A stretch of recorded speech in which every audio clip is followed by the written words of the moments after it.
Dude, your brother's album is called Unreleased. Well, yes, it is, He's Lane. got like pent up emotions or something. Well, it's because we haven't written the novel yet for NaNoWriMo. Welcome back, everyone. This is the Pebbled Path. I'm Peter Yang, and we have Lane with us again today, and we are walking down. Guest, Lane Davis, welcome to the show. Good to be here, Peter. Good to be here. We are all excited to talk about today's topic, which is going to be fixing the fun of fixing a game. Is our launching pad today. Yes, and I think it's probably a non-controversial thing to say that fixing a game is like 1,000 times more fun than making one. And I actually disagree with you, which is where we're gonna have a fun talk today. But bring the controversy 35 seconds into the show. Peter, explain yourself. It's because I actually think fixing a game is really hard. It's not necessarily okay. I understand that development and stuff like that is fun, and making a game good and shine and sparkle is a great thing. But I actually find that it can be challenging in and of itself, and that is not always the most fun thing to do. Whoa. Okay, like I think that we need to establish a couple of terms here. By the way, in the background music, I'm listening to your brother's fantasy soundtrack. This is really good. Oh yeah. Okay. So I wanna just like tease this apart. So what is fixing a game versus crafting a game? Because some of the things that you just said, like making things look really good or adding some visual polish to that, to some people that would be in the realm of like fixing a game. Like that would be after the prototyping phase, surely. Okay. Okay, let me see if I can make this in a more clear sort of a way. I sort of think that what you're hankering after when you're making when you want the feeling of I'm satisfied at a day's work well done, is it's sort of like you want to observe the velocity. You want to observe like this thing is noticeably better at the end of the day than it was at the beginning of the day. And I can't imagine a slower way and a way that can get more frustrating than during the early parts of making the game. Like you maybe have created a design, you've maybe made an early prototype so you know that the thing works, but then after that it seems like there is a sort of a necessary slog period where you put together all of the systems that have to work together in order to in order for the game to function. And I think that where I'm coming at this is that period, that like let's say for a moderately complex game, like maybe like a few months, is going to be the worst part, where you're going to have the least feeling of satisfaction per day. What do you think?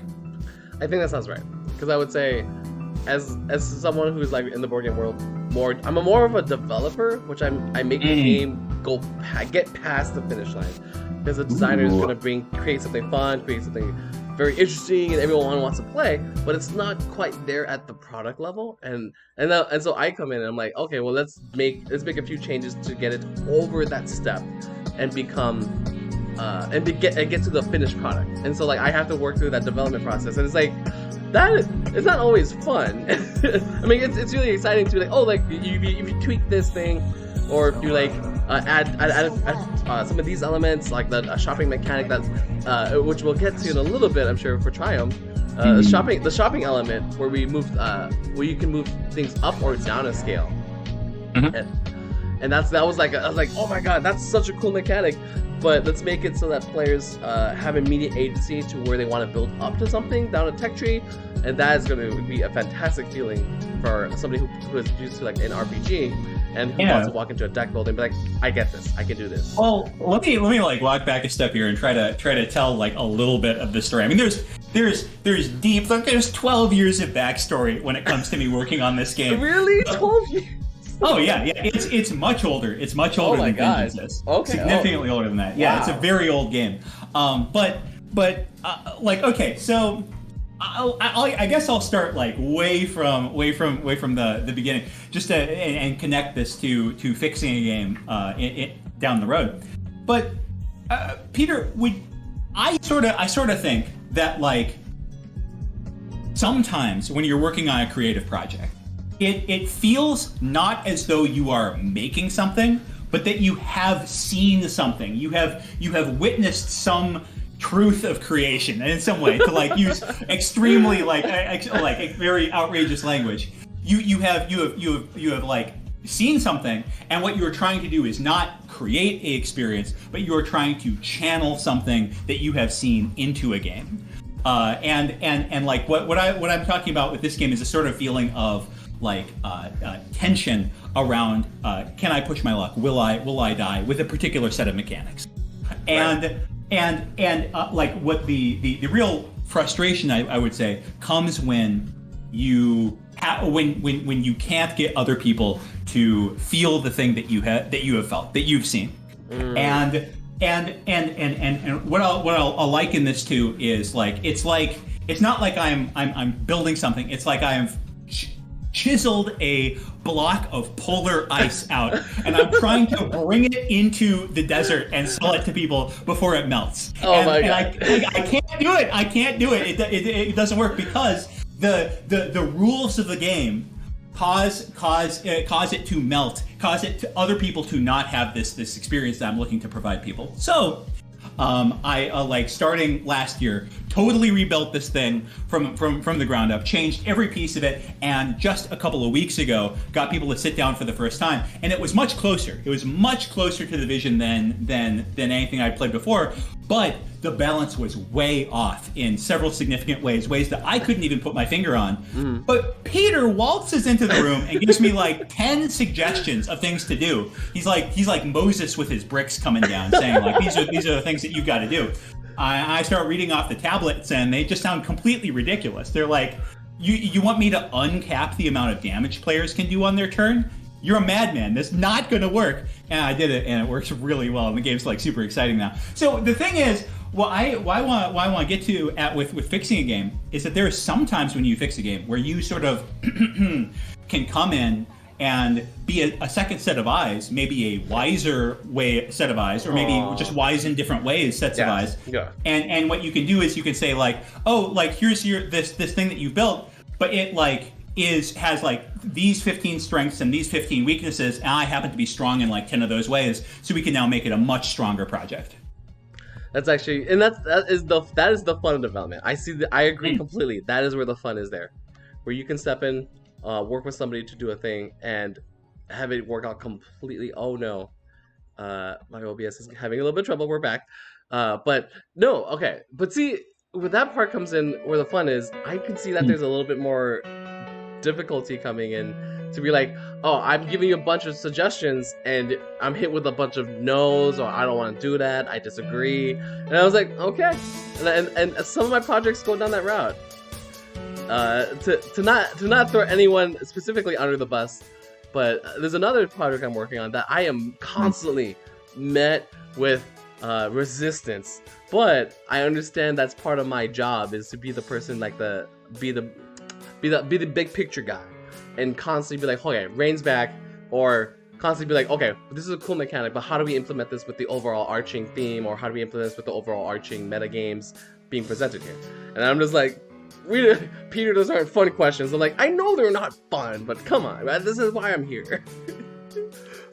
Are you able to with these? I think that with fixing things, sometimes it's just like a little numerical tweak. Sometimes it's just like a very small change to a system to address an obvious flaw. Like I wouldn't even say a bug in the sense of it throwing a null reference exception. I'm just talking about something not working out the way the designer wanted it to. And you can make those small changes. But sometimes you have to like make a alternate cut of it, you know, where you change like 20 different things, but you try to apply a new formula, a new recipe for the experience, and see what it produces, see if it changes it in the way that you want to. And the thing that I feel lucky about is that the game that I'm working on is ultimately, there's not a huge amount of pieces to it. Yeah. I can make a radical change to it by only really changing like 20 Photoshop files or something like that. Exactly. Whereas I think that like what you can get into with more complicated board games, again, not to throw anybody under the bus, but like you get in this situation where, if like you have to like do a like few weeks worth of work to try something out. I mean, this is why board games are, in a sense, kind of magical for the design process, because you can just say, ignore all of these rules, or like ignore all of this text that appears on these cards, right? Exactly, and just be like, all right. Well, and we talked a little bit about that last time, being Oh, actually, no. I had a IGDA presentation about this. Mm. A brief segue to that IGDA talk, but it's like in the video game world when you have to make a change, it's arduous because you have to go to the code and tell it like, no, you can't do this anymore, or go into something and like reevaluate or program out a new mechanic entirely. Whereas in board games, you can just be like, okay, ignore this text, it doesn't do that anymore. Let's just play this out, and people will just go, okay. Yeah, it's kind of magical. I think that like board games, because of that, I sort of feel like people who do like technical development, like or design for video games, I really think that they should go through the process of making a board game. And I say this is like the most self-serving thing ever because this happens to be what I did. But like, if you can give me the benefit of a doubt for a sec, I feel as though that ability to sort of like change rules just by like waving your hands and telling people to do something, it lets you experiment and iterate on rule design really, really fast in a way that teaches you a lot of lessons. Oh yes, 100%. It is something that and this is something that board games and video game developers need to like do on both sides. And I know like game jams are such a big thing for people to make games. And I was like, I want video game developers to make a board game, and I want board game people to work with a coder to make a video game, and be like, how hard and how difficult is this? Or what are the rule sets when you have to make this happen? And I was like, oh, they're very different. If you want to make a successful game jam, you have to like think out everything from step one, so that when you go into programming, you can program exactly what it needs to do, right? And so it does those exact things, so that you don't have to go back and work on the spaghetti code. Yeah. Yep. And sometimes if you publish a game digitally, you get to like run A/B tests on it, and then you get a whole new level of learning. Okay, so all right, so like, tell me, you've done this thing where you've like gone in and like helped other people like cross the finish line with their game a lot, maybe more than I have. And what I'm wondering is like what are some communication skills that you apply when you're like getting people to change things? Because honestly, like when you hit me with ideas, it was a little bit like I was getting beat up in the back alley, you know, like it was just like, oh, here's like 15 things that I'd like to see done differently.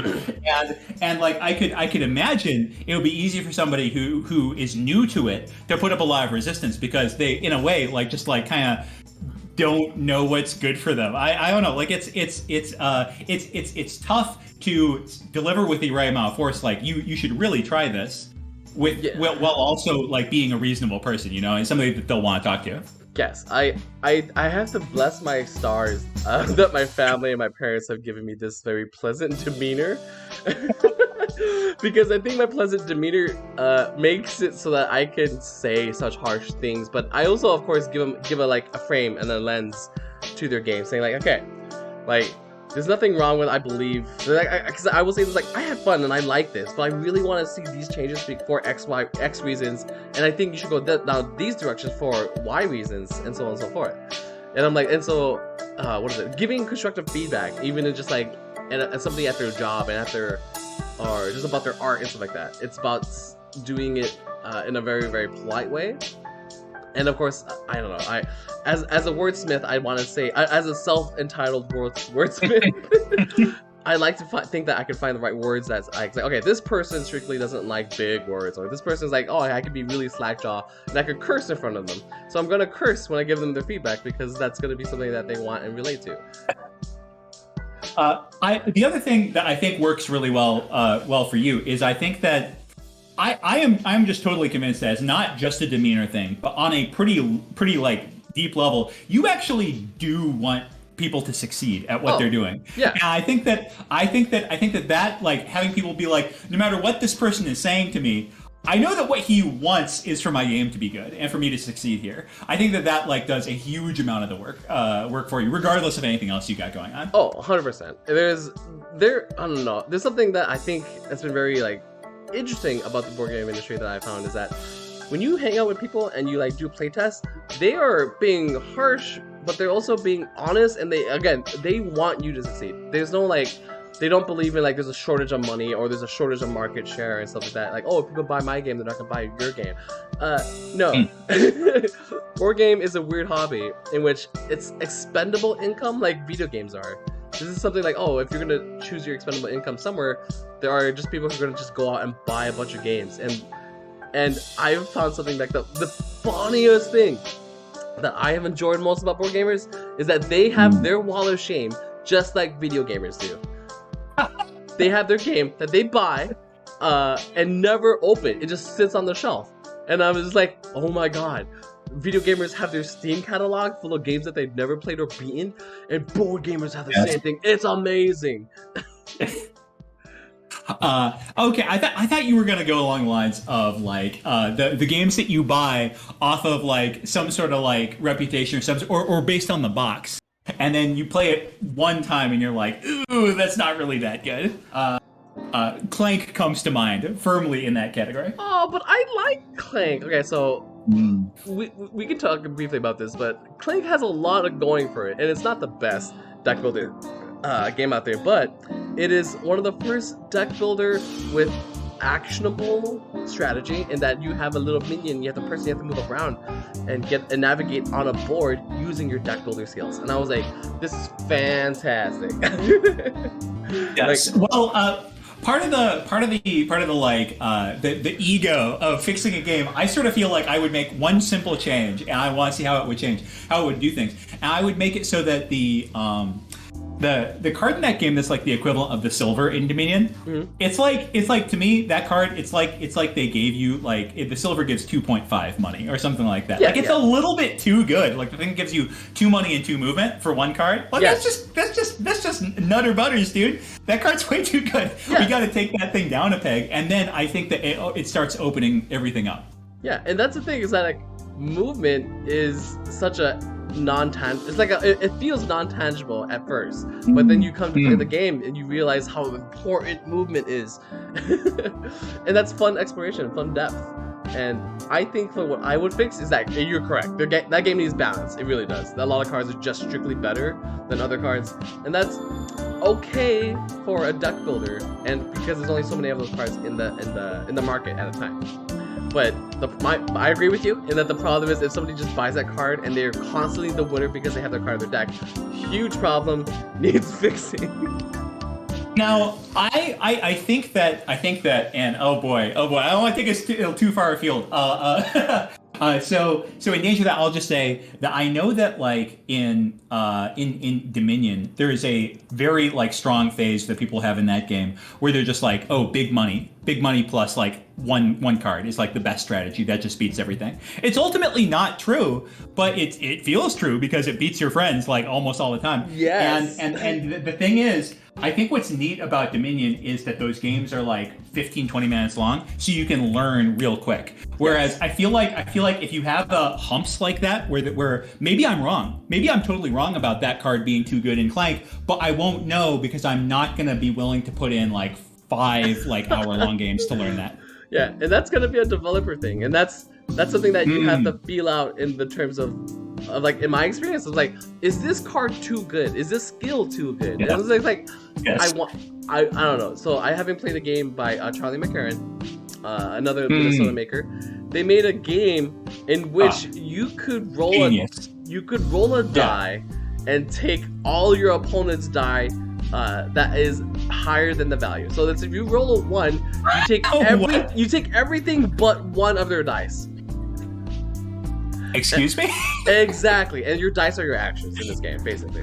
And I was like, holy shit, this felt so bad to happen to me. Like, I felt like I immediately lost.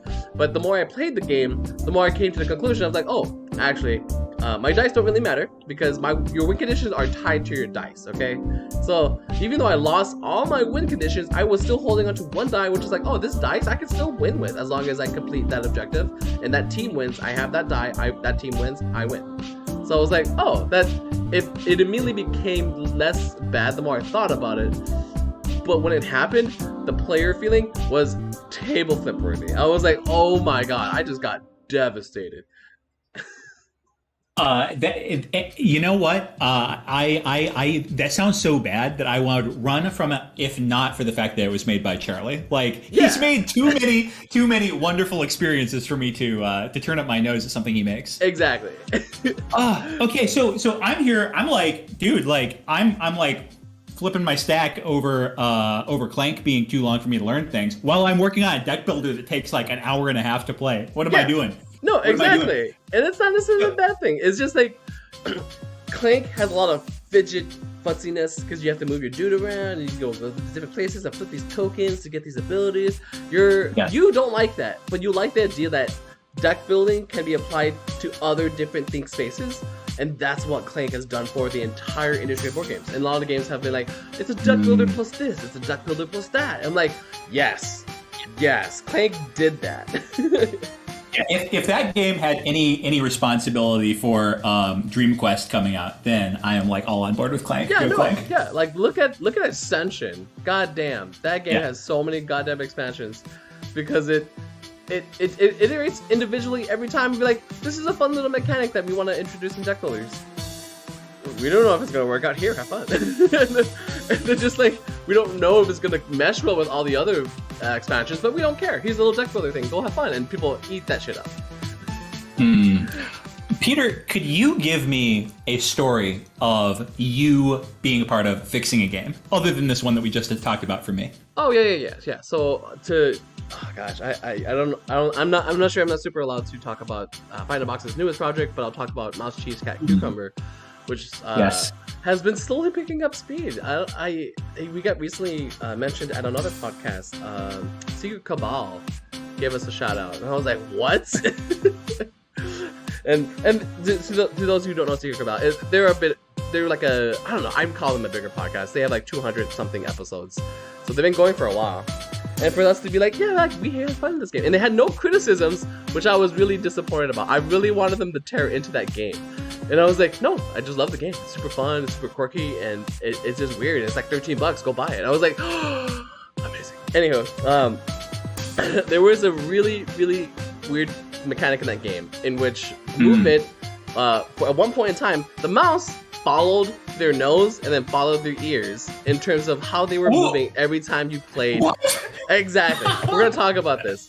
And it's our code word in when we do playtests with Seppi and them, is that like ears and noses. It's just like a hand motion where you put your 2 fingers up and 2 fingers in front of you. Yeah. Ears and noses. Don't do it. We're never doing that shit again. But yeah, we had to simplify that movement because it was way too arbitrary. But like, okay, when you play a tile, the mouse moves through. Every time you play a tile, the mouse would move through the maze, following its ears, then following its noses. So you couldn't choose where the mouse was moving. And we were really dead set on that for a while, but we're like, no, you know what? That makes it too hard to play. It's way too thinky to have this automated movement. And so we made it so the play itself is where the player had to move the mouse through the maze, but you had to play next to the mouse. And it was like, okay, it's limited action.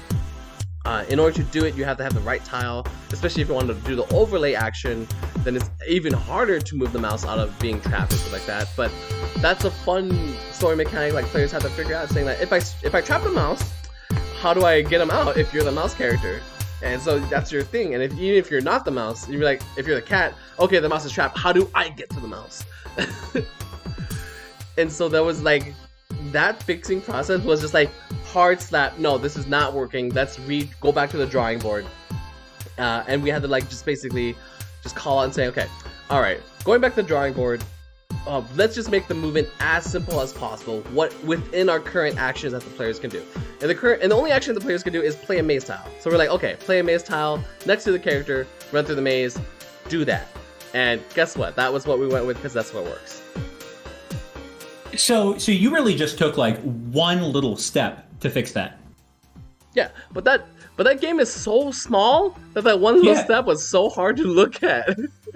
Well, absolutely. I mean, this is sort of like the whole. I guess the opposition, right, to board games being the great design workspace is the Stephen McGregor angle, which is that when you make a digital game, you can oftentimes like have an attack speed of like one attack point per 1.34 seconds. Yeah, and you could just like nudge that little bits, and you can make things like feel a little bit better by just the smallest tweaks. But you don't have that option in this kind of game. Like in this kind of game, it is incredibly hard. Have you hit brick walls where like you there is nothing within this small rule space that fixes it, and you have to like greatly change the game's character to make it work? Oh yes. Okay, so I'll give a tiny inkling of one of the characters' special abilities for the game I'm working on with the next Final Box title. Yes, I knew I could do it. You're welcome, bastard, ladies and gentlemen. You bastard. One of the characters has an ability in which they could teleport. And they're the only character that is allowed to teleport. And this was not the greatest, because their initial ability was that they could teleport for free, whereas all players that wanted to teleport had to do it as like a special action that ended their turn. And this character could just do it for free.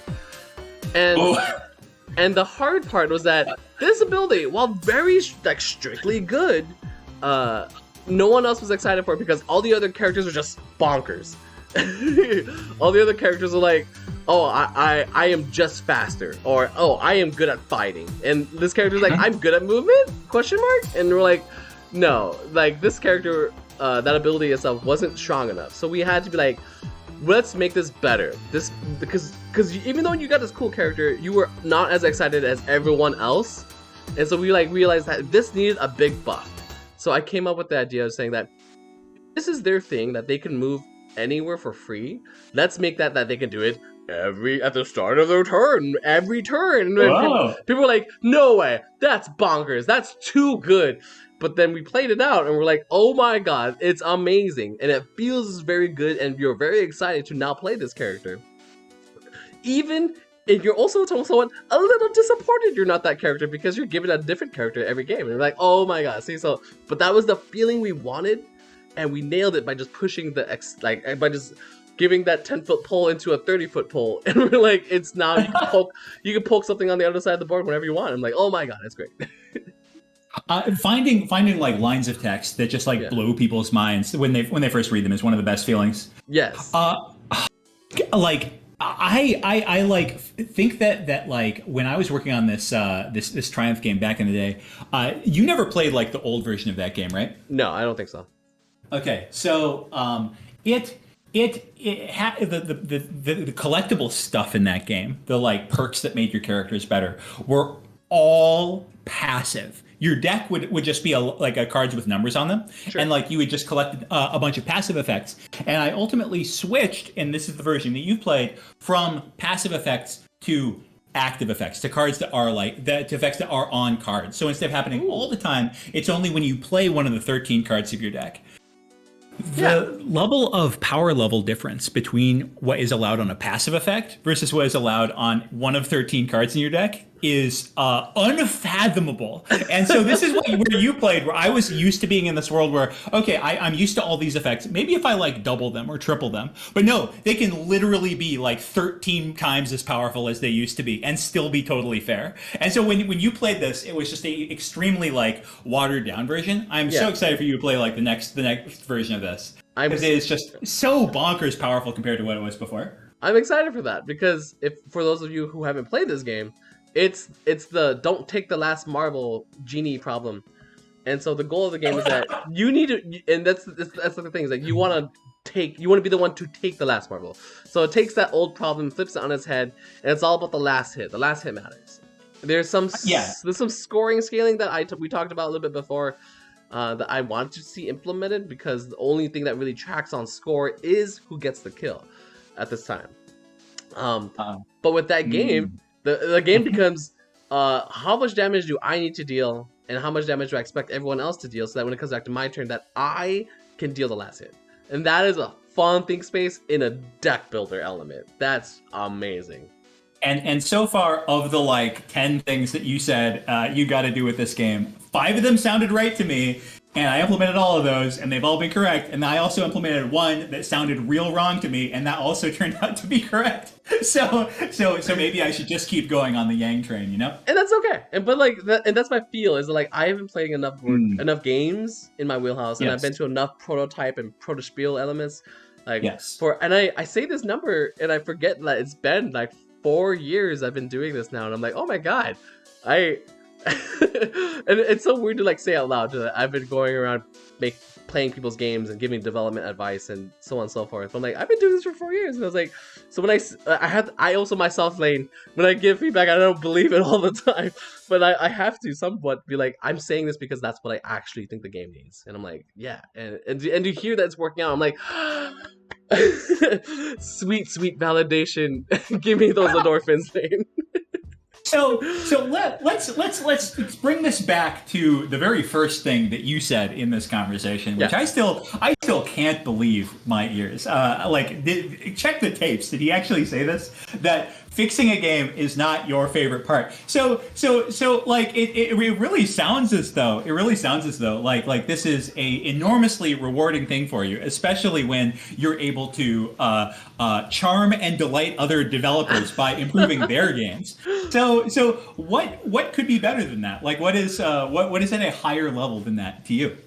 So I love the idea of giving, and this is my dream job, is to be a creative director and to leading something to where it's supposed to be.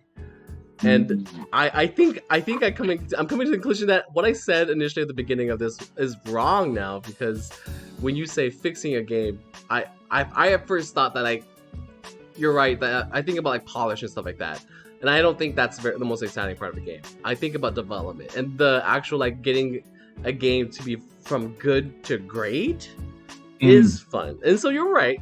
So maybe I misspoke. Maybe like 30 minutes ago, you could be like, go back in time, be like, Peter, you were wrong.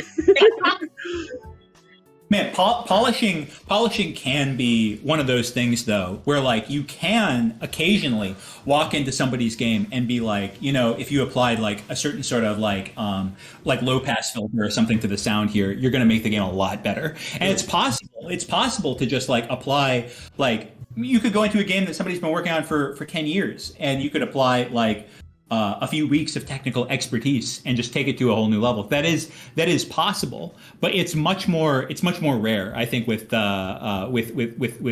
polish than it is with like bug fixing. Yep. So with regard to like authoring games, do you find like have you had like other people be able to like come into projects that you've been working on and be able to give you a similar sort of like fix? Oh yes. People, there was a game that I had the pleasure of playing at Protospiel with a bunch of playtesters with a game that I was truly working on. It has a really cool mechanic of dice sharing between other players. So it was like working off the idea of how roll and writes work, in which whenever player selects a dice, all other players have to use the other dice to do the roll and write action, so on and so forth. And I was like, let's apply this to an actual board game tabletop mechanic. And like, I tried making like a full-on RPG in a board game sense, in which like you could level up, spend dice for experience, and use that experience to gain passives at a shop or train at schoolhouses. It's very, very big, very ambitious, very ambitious. And people loved the decision making, but hated the back end game of itself. They loved the whole split a dice, make it do mechanics for both what you want and what all players have to do now. And they loved it, but they were like, this back end, the actual gaminess though sucks. And I was like, okay, that's very fair. Thank you for that feedback. It was harsh, but also like honest. And I was like, okay, you're right. I need to fix this back end. Because the thing that you are doing that's fun is engaging and being like, okay, if they have like a 3, they're going to probably take this action, so I need to be in the right space. I need to take an action that puts me in the right space to take advantage of the 3 that they're about to play, kind of thing. Yeah. So how did people like give you this information? Like, was this a case of like you getting a bunch of like like what's the word for this? Affective feedback, where people are like, I do like this, I don't like this, and you coming up with a solution? Or was to say, did somebody hand you a solution to this? Oh no, this and when you go to like a Protospiel, it's very different, and that's why I recommend if anyone wants to like go to a playtest thing, is to try these things out, because you'll find people do all sorts of stuff, and it just really literally depends on who you come across. Because like I was playing with a bunch of like some playtesters and like 2 developers. And the playtesters were like, they enjoyed it. They thought it was fun, but they waited and like were watching for the developers to say stuff. The developers were like, "Yeah, no, this backend sucks because it's way overheaded, way too thinky. But the decision making that you have to make as a player is great. So like, he's just like, oh, you should just make it a pick up and deliver and then work from there." And I was like, oh, that is actually really good feedback. And I will probably at some point when I work on that, just make it a pick up and deliver, and then expand on it from there with expansions. And that's thinking more like on the publishing side, be like, okay, take all the RPG elements out and put that as an expansion. Make the pick up and deliver a fun aspect. Make the dice drafting, the dice selecting, the fun part. Do that. Then add the stuff you want on later once that core is good. I'm like, that's how you take a video game approach to things. I'm like, yeah, that's great. Like you run around, hack and slash, and fight things, and is that fun? Feels great. It better, because if it doesn't, no one's gonna play that game long enough to go into the end game of anything. So I was like, yeah, no, it was, yeah. Yeah, absolutely. I think that piece right there is probably the thing that has made me drop projects more than anything else. Like, just say, this is a thing that cannot be fixed because the core experience, I cannot make this part deliver on its original promise. I think that maybe the biggest like tragedy that I see in other people, like when people work on games, myself and others, is that if they have really invested an enormous amount of time on something that they didn't really like build a prototype and test that out first, because they have like sort of done things in the opposite order. There was a video that Mark Brown did a while back called "The Mistake Every New Game Developer Makes," and it was just like basically trying to hit people over the head with design and prototype first so that you don't end up in that situation. And I think that the like games that make me the saddest are when somebody's invested like 3, 4, 5 years into something where that core loop is just like going to be a extremely difficult to fix. You ever run into anything like that? Absolutely. And this is a game that I guess legally I'm not supposed to talk about in terms of small mechanics. That at least I promised the person I wouldn't. But I will talk about this one project in which they are so worried about other people stealing their game idea that they are afraid to let people playtest it. And I'm like, there's no way you're gonna know this game is gonna fly if you don't. Okay, yeah, there's no way you're gonna know that this plane is gonna fly unless you actually send it into the skies. And that's my goodness, that's how game works. Like, you have to, like, if you think your game is good, and you're worried people are gonna take it, then you bet your ass you better make that game happen fast, because otherwise someone's going to make that game before you. I promise you. And they're still sitting on this for like, it's been like 6 something years with them that they've been working on it. And they're like, oh, we're gonna Kickstarter it someday. And I was like, well, the game still needs fixing. It's not. And having play tested it, I was like, there's some really cool things here, but it's like the balance, the feel is terrible, and like the quirkiness of what you want the players to think space wise is not exactly where it's aligned and where you want the player to be at. So like that needs testing. The balance isn't there. I'm like, no, you need to test this more. When I was still in that phase, in my like late teens, early 20s, I totally had a phase like that, and I found that it was a unsettlingly vicious cycle where you've now sat on a game like that for a long time, and now it becomes extra painful to show it to somebody, because like you are on like in danger of like a little part of your world being shattered by just somebody saying something. Yes, and this is like something I mentioned beforehand, and again, more other talks, but don't be afraid to let your baby go. And a lot of developers are just like, this is my baby, this is my dream project I've been working on for a long time. I'm like, I'm glad you feel that way. I hope you want it to grow and become better than it was before. And not take offense when I take you behind the alley and beat you down with 15 suggestions. Yeah. Well, I suppose that like this is a thing that I certainly needed to hear like over a dozen times, certainly by different people. So I guess I'll just be that like 8th voice that somebody's going to hear now saying this, which is that like, I guess if you're somebody who's like 20 years old and you think that you like making games enough that you'll still probably be doing it when you're 50 years old, I think it makes a lot of sense to not get too precious about your projects now and to embrace this being a phase of acceleration where, yes, somebody might see your idea and not like her. Somebody might see your idea and decide to even steal it. But if subjecting yourself to that allows you to accelerate and learn like 5 times as fast, then it's absolutely worth it to spend like years, decade doing that. Absolutely, yes. I don't know if you've ever read The Alchemist, like a book, The Alchemist. By Coelho? No. Yeah. Oh my God. Yes. You know who it is? That book I love. I got it as an Audible, and I would listen to it while driving all the time. And they have like a scene in there that speaks up to me so powerfully that I'm going to try and like not quote it, but like express it here. In that the main character that you follow has the magical gift. They have the power already, but they meet somebody who's like a young budding person, who's a scientist who wants to become an alchemist, and they go and they meet the alchemist, and he learns to begin like, it's like, have you tried? And but like, okay, the person that's been that they meet is a true scientist, and that he has spent like 20 years studying, and all he's done has been studying and hasn't actually ever practiced or done the thing. He has never attempted to turn lead into gold, ever, but he has studied it all his life. And he goes to the alchemist, and the alchemist is like, have you tried it? And he's like, and then the student has his epiphany, being like, oh my God, like I have been studying like all the tablets, all the books and stuff like that, but I've never actually attempted to make alchemy into gold, or make lead into gold.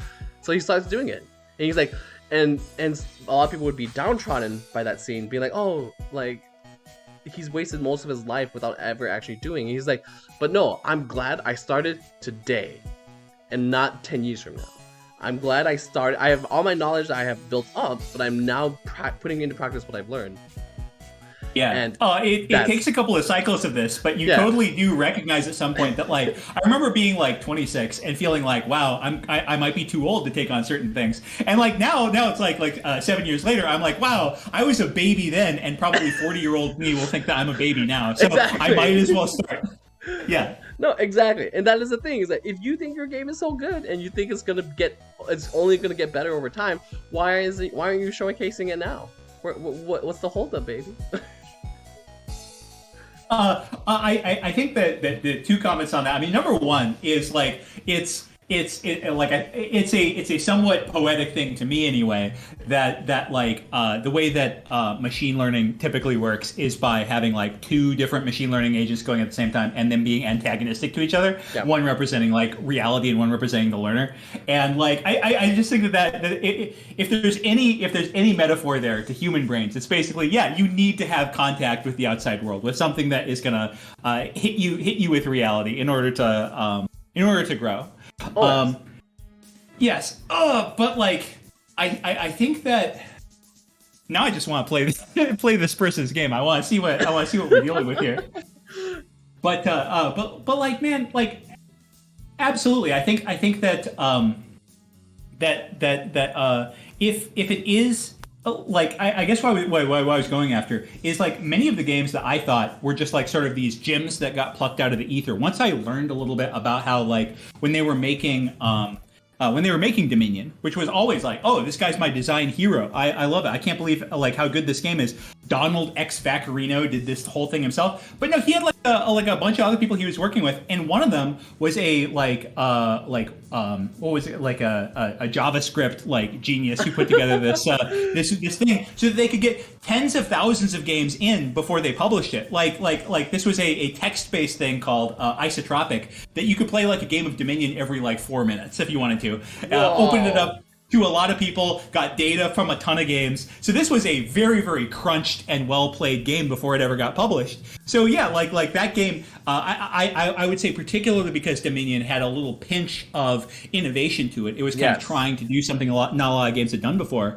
That for particularly when you're innovating, you want to have a really, really, really rich iteration system. This is why I feel like I'm delighted to be making a couple of print copies of my game, just so that other people can sort of franchise out and play them with their friends and give me some more feedback. Oh, I'll tell you, I'm most excited to take those things out to PAX Unplugged, because I already played this once, and I already saw the potential of being like, oh, this game had a lot of thought put into it. It's this close from being, again, the step from good to great, and from that being from like great to being a product is another leg of like development that needs to be put in. But I'm like, having seen all the things, like having seen you make Vengeance, I can't believe you made that game free. Oh my god, that game needs to be on the Nintendo Switch with multiplayer, like netcode or what, rollback netcode or whatever. But that game would be so good on like a Xbox arcade.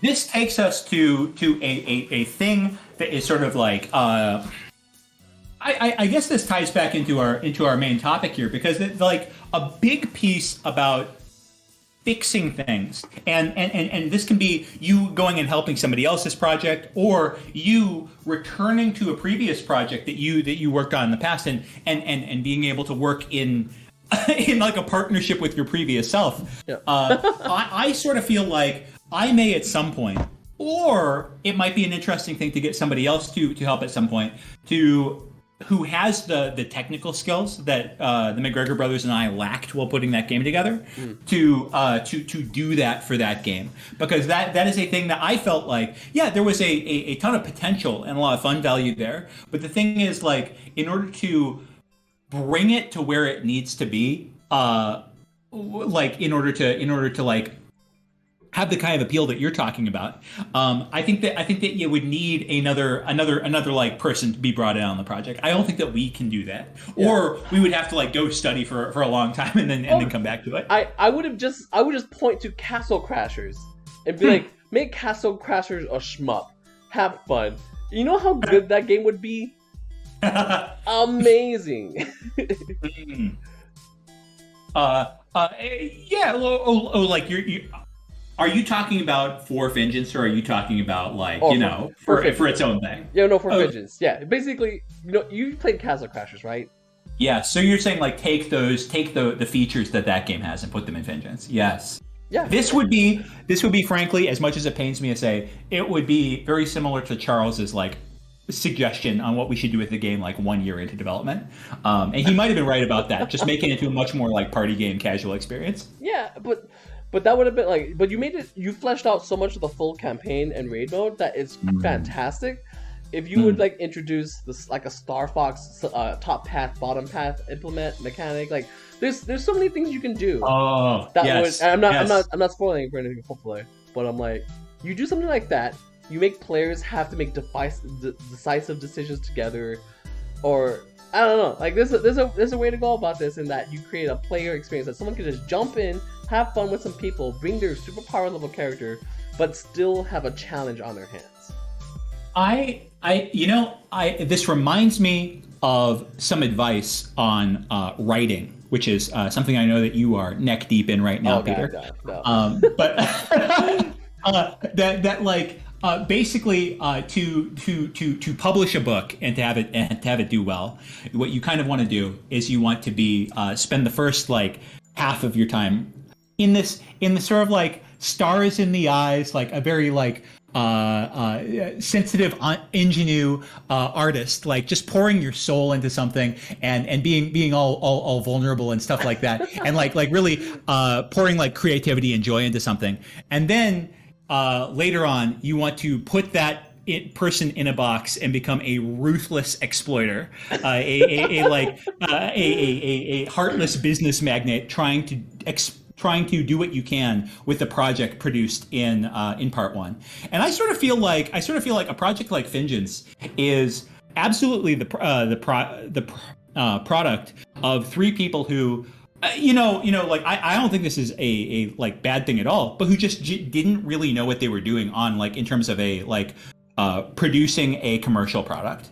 I think that if there was a meeting of the minds at some point and there was a lot of energy behind it, you could take like a few people like you into a meeting and we could come up with like, this is the least amount of dev time that would produce the maximum result, and we would be able to say like, here's what you could do in like 6 months and have like a complete hit, potentially, if you had the right people, the right developers. That's 6 months is being generous. You think so? You think that's a little much? No. I mean, like, I'm sorry. I'm thinking 6 months is like. Too low. Too low. Yes. I think it's too low. To do some of the netcode stuff that you're talking about, yeah, absolutely. Yeah. I'm like, I don't know how. I believe in you being a great programmer, Lane. I do, but I don't know where you got that impression. No, I think that alone right there is possibly the thing that I would say is the sort of like dark side of the moon here for me in this conversation is like sometimes fixing a game is more about like sometimes you can do this thing where there's a design shift and all of a sudden you like shift over the rock and like there's a glittering seam of gems on the other side or something. Wow. But a lot of the time what it's about is you're like, oh shoot, this is a project that I will probably be working on or maintaining for the next like few years. What I need to do is I need to fix something code wise that is getting in my way on a regular basis. So I need to like go and refactor for a while. And that's where you can have some satisfaction, but like you have nothing to present. And so you can like feel like, oh, I put in like months of work, but my velocity during this time has been really, really slow. So I think that is the one thing that shades me as a like designer developer from really always being able to say fixing is the most fun thing. Oh yeah, see, and like that exact scenario you talked about, like getting a dev team to get fidgets from game to have netcode and Castle Crasher mechanics. Would you consider that fun? If that for that team, would that team be having fun doing that? And I would say no. I would say like that's the least exciting thing somebody would want to work on. I mean, if they're passionate about the project, yes. But what's interesting about the passion projects of scrappy youngsters who are getting into their first game is like it's honestly one of the best gifts and curses at the same time. It's wrapped up in one. Which is basically you don't know really what you're getting into when you're in the design phase. So your design will have to change and evolve over time. And so this does this thing where new game developers have no idea what they're getting into. They think it'll be easy. Than it actually is. Maybe they'll realize that it's actually pretty hard. But then when they get in, they'll just be like, wow, I have created a huge mess of problems for myself, and I need to both design and code my way out. And what this is amazing at is it's a pressure cooker that actually produces really good developers. Because if people knew how difficult it would be going in, I think way fewer would do it. So I think it's a really kind of magical thing. But like what our problem with our hypothetical business savvy team of crack coders would run into would it be fun? Probably less fun, because I think that the more like seasoned you get, the better you are at making decisions up front and like being able to have some amount of vision in order to predict what the outcomes will be. So what you end up doing is you end up separating out the general and soldier mentality. You will upfront be able to make a lot of good decisions, and then over the course of the next like 6 months, if it's me, I'm usually wrong about these kinds of things. Then you are in soldier mode and you are executing what you decided on early. So I think it would be less fun because you get to make fewer decisions, but it would be more successful. Yo, I had this exact moment. Okay, not an exact moment. I had this completely absurd segue because you said something that just like awoken a moment within me that I completely forgotten up to this point. All right. 2D Con, I was a part of like this Boy Scouts game development little discussion thing with Beth and Shauna. And we decided to do live development with these like middle schooler, high schoolers, and they invented the most intriguing variation of chess that I love. In that on your turn, you roll a die, and that's how many pieces you have. That's how many moves you have to make on your turn. Okay.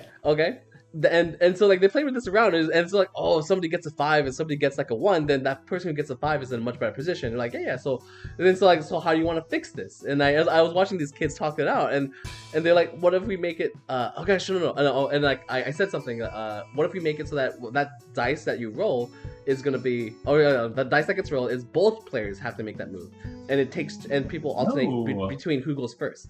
And the kids absolutely went bonkers. And I was watching them make this all right, if I get to make 5 moves, I could take a piece, but that piece is probably never gonna come back unless it's the knight, in which I can go up and like get a piece and sneak back in time. But then they're like, but then you're gonna make 5 moves, so you're gonna go up and still take my knight. And I'm like, oh, it still has all the feeling of chess in it, but with this rambunctious level of movement and planning that just like, okay, it teaches you to think 5 moves ahead by rolling this dice, and that dice gives you a target to be like, okay, if I can make 4 moves and then you get to make 4 moves, where do I want to be? And I was like, oh my god, this little kid talking about rolling dice at chess gives a player a mind frame to be like, oh, this dice roll teaches a player how to think 4 moves ahead. And I was baffled. I was like, oh my god, these kids are geniuses. That's good. I mean, I think that like one thing I wanted to bring up was like what are some common tools or some common like lenses that you use to fix games? And I think one of them is just like apply something that seems ridiculous and see how that like just to put you in a different mind space. Because we one thing we've had on a bunch is that like oftentimes a person has trouble fixing their own game, and a large part of that is because they are the person who got themselves into those problems. Yeah. And I think that like this is why an external person can help. But of course, making yourself think about the problem in a different way, whether it's make a written explanation of the problem or just forcing yourself to like say what would happen if I took this mechanic from this other game and forced it into the game. You don't have to do it. You don't have to execute on it, but it might make you think about things differently enough that you'll be able to come up with a solution. And I think that mechanic, it sounds completely preposterous for chess, but I bet that there is a seed of something really, really fun there. Oh, it is absolutely great. And I was like, I told the kids, like, you guys should follow up on this. I think it'd be really cool. And I was like, I'm hoping down the road, next 2DCon, they come back and like they bring a new variation of it. I'm like, oh my god, let's get this shit posted. Now, Peter, I know that there's going to be somebody in the audience who is thinking along the lines of, so I have to say this, if you rolled a 4 or higher, couldn't the first player just win the game immediately? Oh, I would say no, not in the first turn. Not in the first 2 turns, no. Because... Okay. Yeah, it's because, like, the player gets... in order for, like, the 4 move win to happen, right? Or, like, that situation, that has to go back and forth. If you get 4 moves on your own immediately, then no. You couldn't probably make that win. And that's the thing about, like... and there's meta to this. Like, what if you put a person in check during your turn? Do you continue? Do they get a response move or not? And stuff like that. And like, and there's meta, and like I don't know how to answer that question. All right. All of a sudden, that makes it more exciting again. I am sure that if there is a like chess Elo 2000 person in the audience, they could probably like prove that there is some deep problem with it. But that does all of a sudden sound really fun. Yeah, but that's what I'm saying. It's like, okay, so what if, okay, let's just do this right now and be like, okay, in my mindset, if you put someone in check, it doesn't matter. What matters is the end state. Whatever end state you have. So you put someone in check in 4 different ways. They get on their turn to make 4 moves in response to put themselves out of check. And if they don't, then they lose. And that's the harshness of it. And that's the thing is like, oh, in that case, I mean, there's a lot more possibility to be like, oh, I have to sacrifice a piece in order to actually uncheck myself. That's one way to go about it. Peter, you wise person. So like if you are in checkmate, you would have 4 moves to get out of checkmate. So you're not really in checkmate unless you're 4 moves away from a success. Exactly. Or you change it up, being like every time you put someone in check on your turn, they have to spend one of their moves to uncheck themselves. So now it becomes like a little bit like fencing in that case. Sure. Yeah. Sure. Cool. I don't know. Those are just 2 answers. Go on. Well, so like I'm impressed at how, like again, just like you were, I'm impressed at how much like game there is to this when you're just like applying something kind of random in more ways than one from another game to chess. Yeah. Like I think that sort of you know, there's like a couple of different types of game projects. One is where you're like, okay, I have X as my like my North Star, and I'm going to like pursue that at all costs before I even go into the design phase. But the other one is you just sort of like go into Unity or go into like kit bashing mode and putting stuff together and like following what is fun or what has like a like high ratio of fun out per work in. And honestly, I feel as though like, given that like 99% of like new developers start doing the former, I feel like anybody who goes in with a mindset of like they're going to do the latter is going to have a enormous level of success by comparison. I would say so, yes. In that when people want to make a game, they want to either tell a story or have an experience, right? I feel like it's there's a lot of other subsets, but in my mindset, when someone wants to be a game maker, they want to make something fun and share it with people, or they want to make something to make money or whatever. And I'm like, there's a goal in mind. But if you approach it, like you said, approach it with least amount of work, most amount of fun, that is going to lead to a lot more success. And I agree wholeheartedly with that.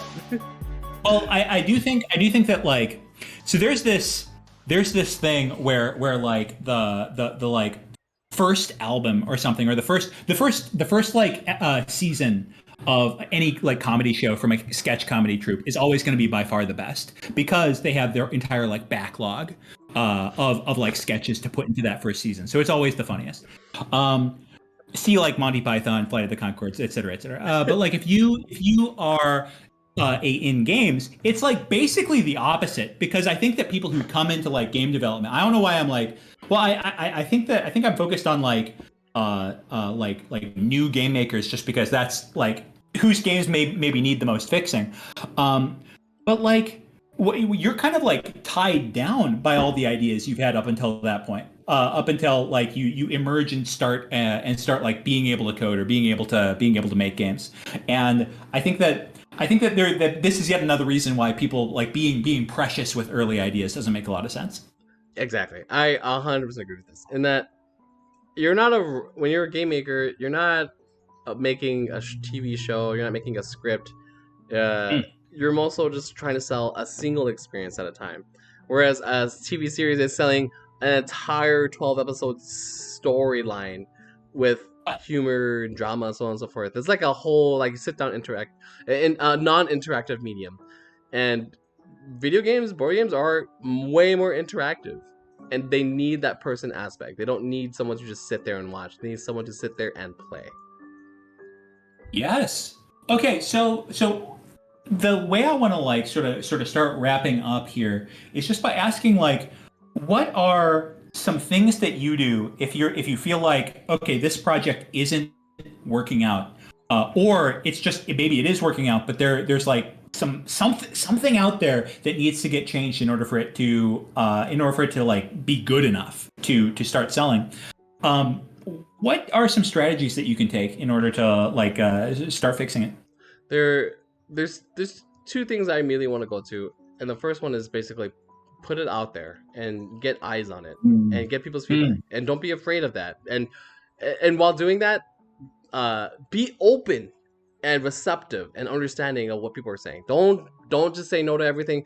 Give it all a thought. And if after the thought you still say no, perfectly acceptable. I honestly want to say that. The next thing that comes to mind is don't be afraid to kill and cut things out. And not to the extent, but like one of the saddest things I do have to say is that Cube, one of those little pet projects we were working on with Zach, we had to kill that project because it was just not the momentum was gone, and we were just moving on to other things, and that's okay. Well, maybe somewhere down the road we'll go back to Cube, but realistically probably not. But that's okay. It's completely okay, because that frees up your time. Oh, 1 second. This is a TED Talk moment here. I can say, learn to say no to yourself. Like us cutting that project freed up so much mental space for everyone on that team to move on to other things. Completely relief, complete weight off people's shoulders to move on. And that's something you have to make. That's a decision you have to make as like if you're leading a team or developing a thing. You have to be okay, be like, okay, this is really fun and cool, but we're first you're gonna have to cut it. And if there's time to come back to it, we will. But we have bigger, more important things that we need to work on right now. And that's, yeah. I definitely agree with that. I think that like especially for people who get into a bunch of game jams, it becomes very, very key to sort of pick up on like what games feel like they are either effortless to iterate on, or are just like an inherent like, oh, this feels like a 10. Like this feels so fun. Like oh, what are those? And then like basically anything that is not one of those two things, just it needs to die, because it's so easy to sort of like cheaply make promises that you then can't follow up on. I am part of a group that right now that was like, here are 15 teams from Ludum Dare Game Jam number 48. All of which thought that they had really good projects. they all got together and they're like, okay, we're going to offer a bundle on itch of various games from this Ludum Dare Game Jam. Sure. 15 out of 15 groups have lost momentum and no longer working on their game. 15 out of 15. So I think that being able to like one of the pieces of wisdom that you get is being able to look further and further into the future to be like, oh, this is the kind of thing that I or people like me have sputtered out on in the past. Let's save ourselves the time of doing that now and continue working on the things that are like rewarding us. Yes, and that's okay. I think it's something that people need to grasp, is that like not finishing a thing is okay. And I know you want to go back and make your pet project happen, like this. Like you brought up NaNoWriMo, and I am so far behind schedule, and I am okay knowing I'm not going to hit 50,000 words. But I will continue to write out the last few scenes that I want to write out with Patrick's music, because that was the goal. And I will still attempt to make a pitch deck out of these things to eventually make pitches to people next year. That's still going to happen. But for this exact moment of me writing a 50,000 word novel, it's not happening. It's just not going to happen. Yeah. Interesting. I feel like there could be like a whole discussion on this, because I think that it's very psychologically like interesting and challenging to say that like there are certain things where it is extremely rewarding to put yourself in just sort of like a amped up, like I will finish this at all costs mindset. And then there's other things which very, very, very much aren't. You get into so much trouble doing that. Yep. So, but like having the wisdom to know the difference there seems like something that you could like research on and like to look into and talk about for a long time. All right. So the one thing I wanted to like touch on personally is that I think that like taking time off of a project and then like coming back to it is huge, because I think that like you can be in a very different mindset when you come back to a game. Yes. But if you don't have that kind of time, I do think that like reading, researching, like spending time just like not designing but just like playing other games and trying to apply their ideas to yours, and applying like different lenses to it, where you're like, what if I thought about this game with this motivational lens, that kind of thing. Those can be really good tools to break yourself out of the sacred cows that you were talking about, to like be like, oh, if my game, like if Triumph is all about big splashy like moments and trying to like interaction between players, then all of a sudden the like things that I thought were just mathematically essential to the game, like people having like a pretty bounded, predictable amount of damage that they could do, becomes way less important. And all of a sudden something that I thought was key for about 9 years. How long did I say? 10 years. Something I thought was just an absolutely like unshakable foundation for 10 years. I mean, it really kind of makes the game more interesting in 2-player, but it kills it in 3 and 4. And just being able to make that mindset shift has made, like, I don't know, like the last few times that I played the game with people, like the comments back is like, I can't believe how much more fun this game is getting every time I play it. And that wouldn't be possible if it weren't for like those kinds of paradigm shifts. Which are only possible if you get outside help. That's a huge thing. Yes, but then you're also willing to look at things through different lenses. Correct. That's fantastic. All right. Yeah. I would say that leads us to our time. We're at an hour, and oh my God, Lane, I look forward to every one of these calls, because it's so fun just to talk game design with somebody who is equally as full of shenanigans as I am. Yeah, I like what I really enjoy is that despite all of our like preening about, oh, we're so wise compared to other people who make games, one thing that I find in myself is that like I really do enjoy the like design and development phase, but I have like a bit of a cowardice or something when it comes to approaching publishing. So it's just so cool to be able to talk to somebody who has had that stage where they have sort of like skyhooked in onto a game and like launched it into orbit a number of times, and to be able to get that additional insight on a lot of things is very exciting. I love it. Yeah, there's what is it? Somebody's like talking about like what is a project manager's most important job? It's to be like, this is the ship date. We gotta get there, and that's a big that's why it's a full-time job to be like, this is the ship date. We have to do what we can to make sure it's ships. And if you never make that ship date or you never write that ship date down, that game is never gonna happen. Yes, and this is why it's so cool, I think, to have like these like conventions, like the one that you're going to PAX Unplugged in a little bit, Yeah. where it's kind of like a soft publication date. Yeah. And that's something that I don't know, I just can't plug it enough, is having like live playtesting events, that kind of thing. Because it gives people like yes, you can say like in 1 year and a day I will have this game out, but that can feel like forever away. It's hard to budget your time. But if you have like things coming up like this thing where I basically have to get a print version sent out for printing by tomorrow, like all of a sudden I'm like working so hard on this thing. But we'll make it in time. That's not a problem here. Yes. Okay, but I think we're gonna call it here for that. Call the episode here for now. If you're interested, we're always gonna be doing these podcasts on a Saturday every like, I don't know, 2 weeks, 3 weeks or so. But yeah, feel free to give the page a like, subscribe, comment down if what you want us to talk about for a future podcast or future episodes. And of course, if you think we're wrong, would love to debate with you on these things. But that's gonna be it. I'm gonna take it off from here. You guys have a good rest of your day. Thanks, Peter.